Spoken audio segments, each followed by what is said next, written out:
Okay. Everybody good? Good morning, everyone. Today I'd like to present the fiscal and economic update from Budget 2022 to detail progress and provide insight into revenue, expenses, and the economic outlook. Just over 2 years ago, the Premier, as he formed government, asked me to become the Minister of Finance. And at the time, the projected deficit, which is the amount spent over the amount earned in 1 year, was over $2 billion. We put in place a strategic plan to return to balanced budgets, lower the cost of borrowing, and decrease debt. And the plan focused on three main areas: fixing the financing of Muskrat Falls, prudent fiscal governance, and debt management.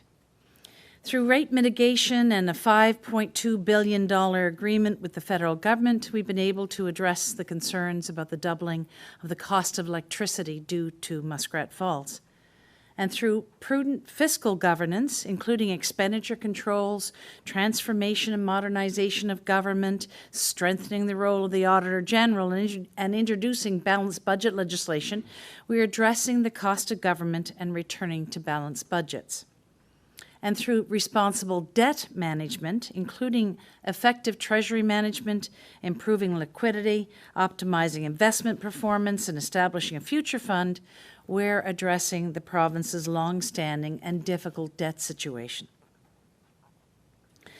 Today, I report that we're making very good progress, which has resulted in all three of the province's credit rating agencies moving their outlook for the province from negative to stable.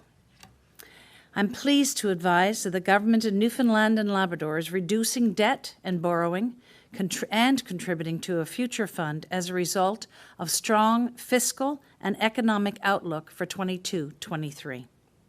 This is in addition to the recently announced one-time cost of living relief that we're providing, and bringing the total of $430 million in targeted short and long-term investments this year to help residents with the cost of living.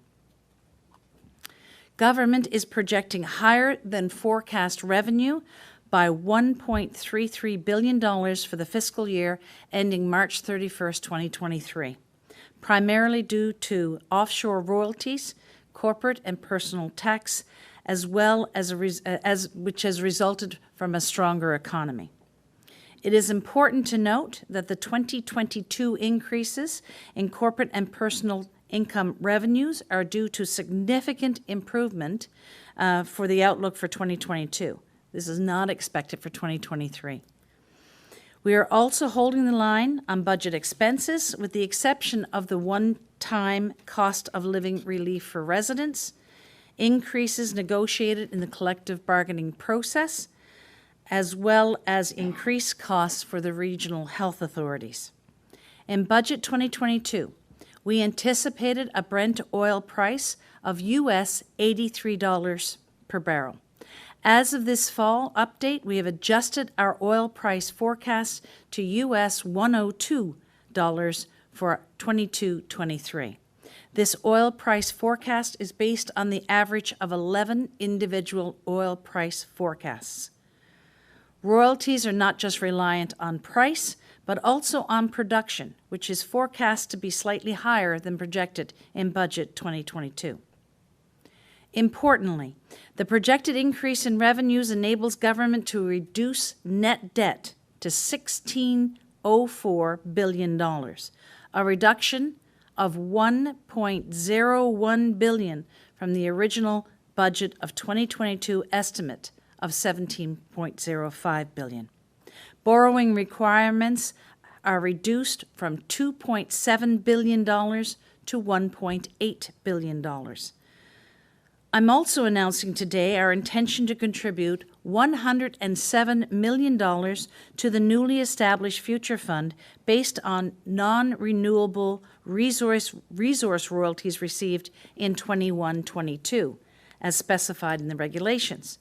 An additional one-time payment of $50 million will also be contributed to the Future Fund based on the 22-23 projected revenues. That's for a total of $157 million. The Future Fund is an important strategy that is part of our overall financial plan to strengthen finances, pay down expensive debt, and lower the cost of borrowing. On the economic performance of the province. Necessary to achieving our overall goal of a stronger, smarter, self-sufficient and sustainable Newfoundland and Labrador is continued economic development and population growth. I'm pleased to announce that our economy has performed well so far in 2022, with most economic indicators showing moderate to strong growth through the first half of the year. Tourism sector performance continues to benefit from the Come Home Year campaign and the pandemic rebound. Employment, household income, the value of retail sales, and housing starts are stronger than anticipated. Most indicators are on track to meet or exceed Budget 2022 growth forecasts. Additionally, the province's population has grown in each of the last 5 quarters. We have welcomed 5,520 new Newfoundlanders and Labradorians from July of 21 to July of 22. That's the largest annual increase since 1976. More specifically, real gross domestic product, which is a measure of our economy, is forecast to grow by 0.9%. Housing starts are up 44.4% over the first 3 quarters of the year. Capital investment is forecast to increase 4.7% in 2022.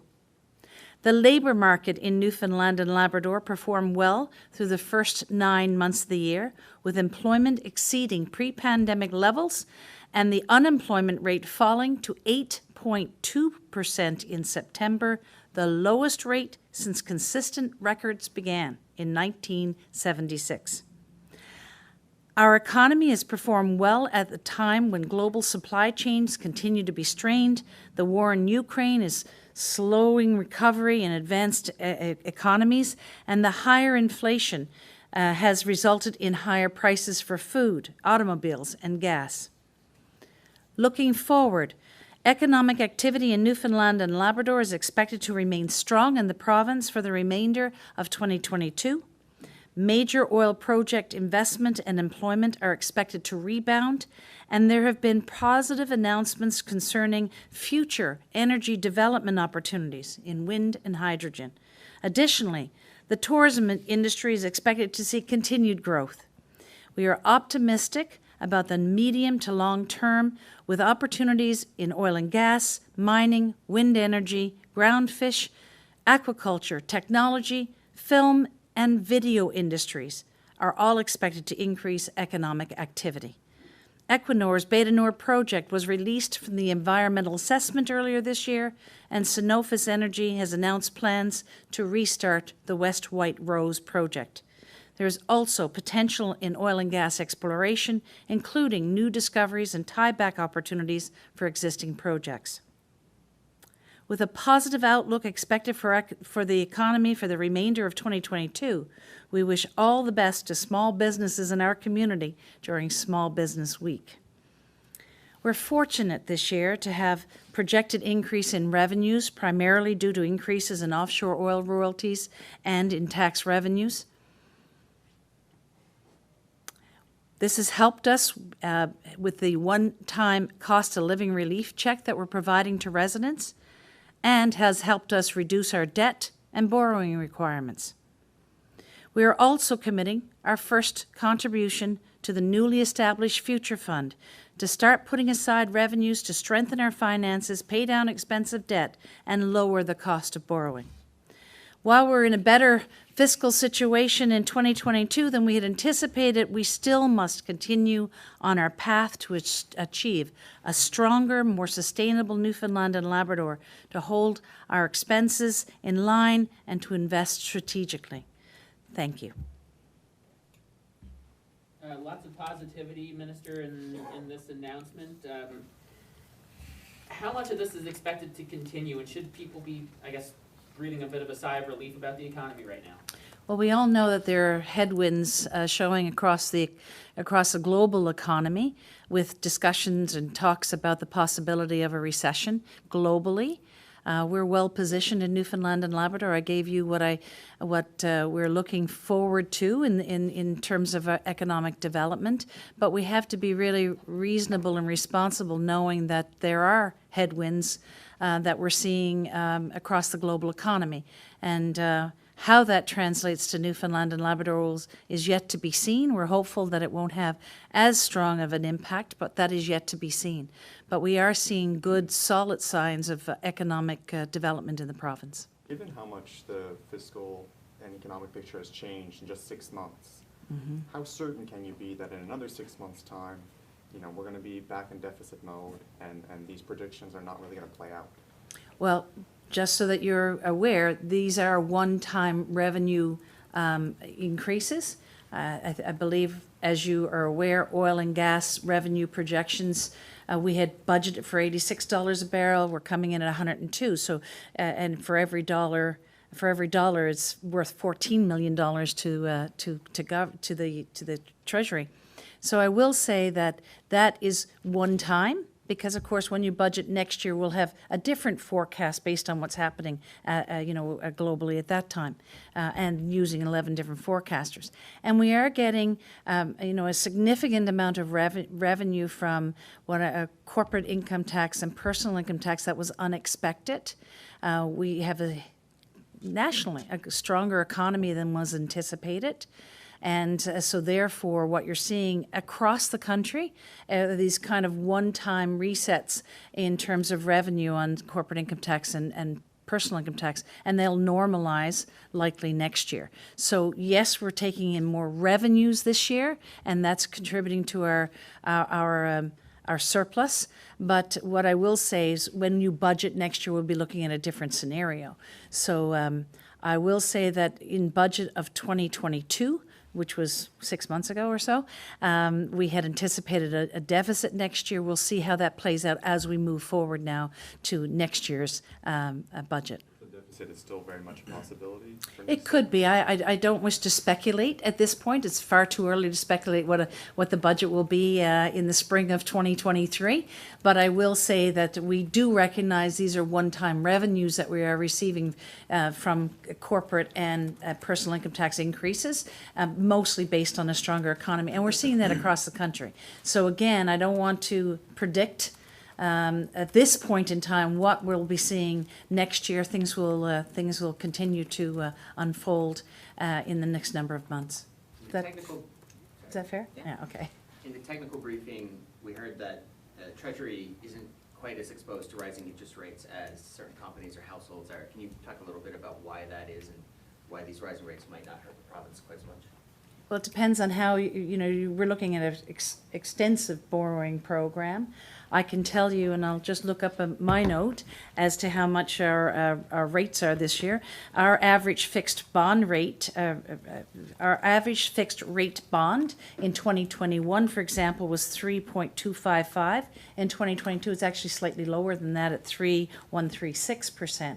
So what we're seeing is, because we have a diverse portfolio, some in short term, some in longer term borrowing, and the mix across the board, some we have debt rolling over has been in high interest rates, for example, rolling over into slightly lower interest rates, and we have some lower rolling into higher. So it is a diverse portfolio, and across that diverse portfolio, it's very well managed. As you saw, I just gave you the fixed interest rate bond numbers. I will say that we know that the bond markets are slightly higher than they were last year, but we have a very diverse portfolio. I don't know if Michelle Dewar, my deputy minister, is here with me, and she may want to add more color to that. Yeah, and I think the other point is the $900 million we don't have to borrow, It's an obviously, excellent point. is helping there too. Yeah. Yeah. Talk about the contributions to the future fund and just how that breaks down and how that works. Yeah, certainly. So as you know, we've just debated legislation on the future fund, so we'll be setting up a future fund. The future fund will be for two reasons. It will capture a percentage of non-renewable resource revenues. Very important. If we had done this back when we started in the oil and gas industry, we would have billions upon billions of dollars in that account right now. You've seen this in other resource-rich economies as well. For example, Alberta has one, Quebec has one, Norway has a kind of a sovereign fund. So we'll take a percentage of our non-renewable resource revenues and we'll put it into a fund. And if at some point in time we should ever have an asset that goes for sale, we'll capture that money rather than going to general revenue where it would go today. We will capture that and put it into a future fund. That future fund for the next 10 years, can only be used to either pay down debt or if another pandemic, a really extraordinary circumstance happened like another pandemic. But it can only be used to pay down debt. In 10 years' time, I'm sure that it'll be revisited. We'll likely have, as you saw, we just put $157 million into that fund. You can do the math, the next 10 years, how much that'll grow. And then you could possibly use it for strategic investments, but that, as we move towards that, we'll be able to clarify what we mean by that.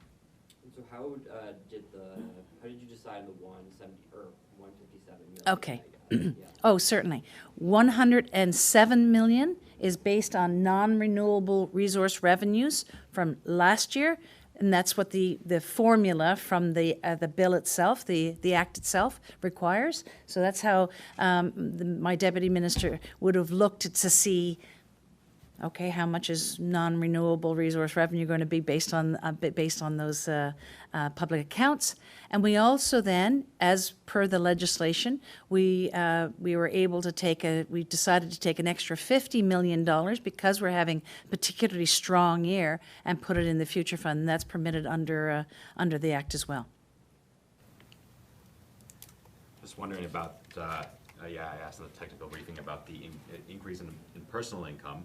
Obviously, that's due, and corporate as well, I guess, that's due to companies, and people going back to work after the pandemic. How much of the projections, the $300 million in projected increases in personal income, how much of that is attributed to maybe new jobs or new businesses opening versus just people coming back to work?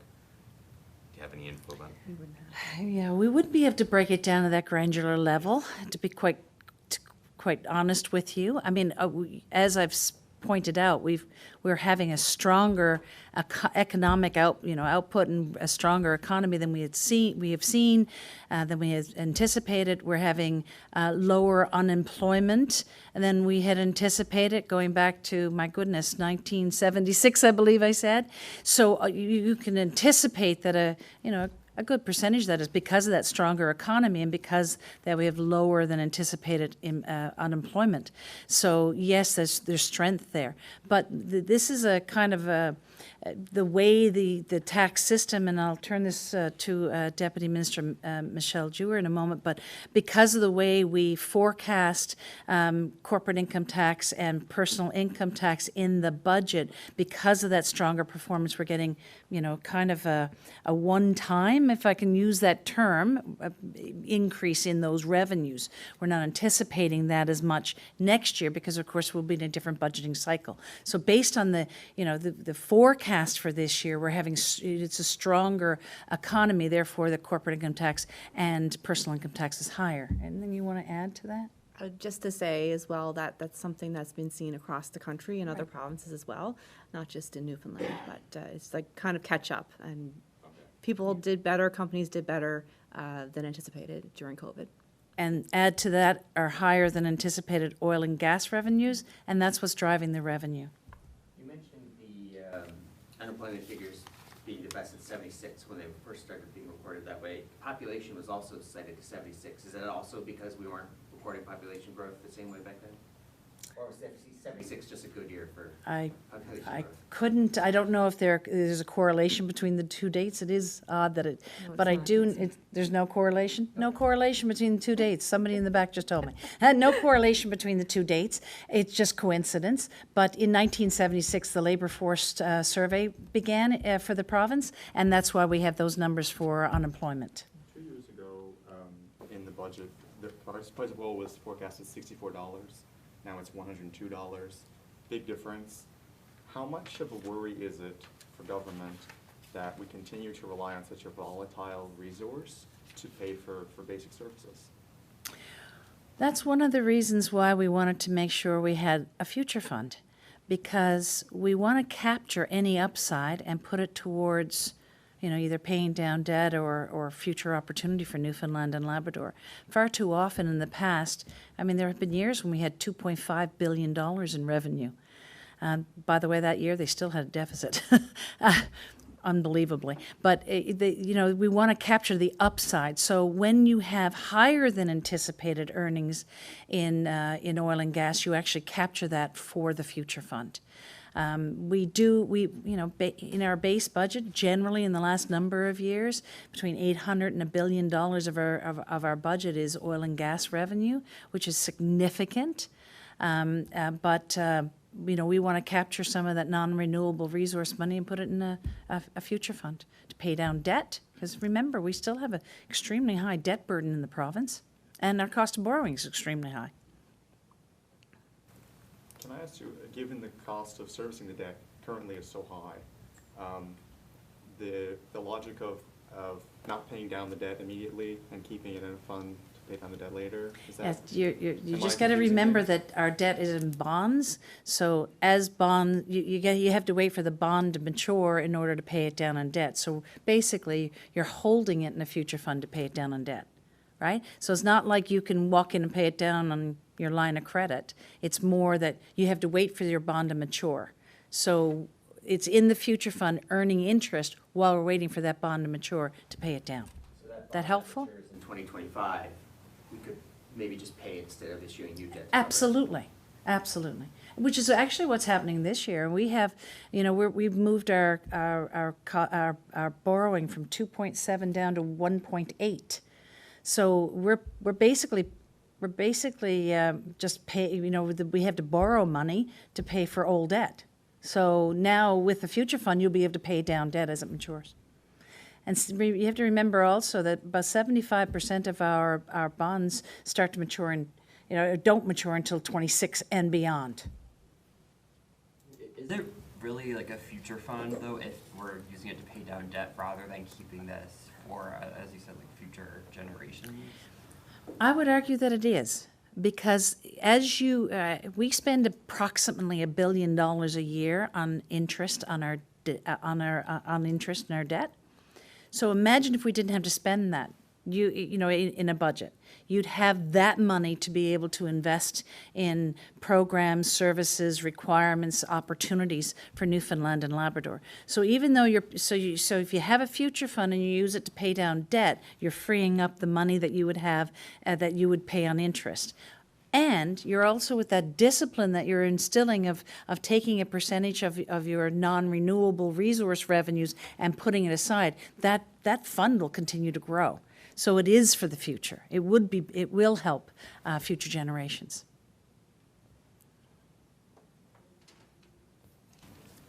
Any other questions? I think it's a good day for Newfoundland and Labrador. Thank you, everyone, for being here. Any further comments from? No, Thank you. all good. Thank you, everyone.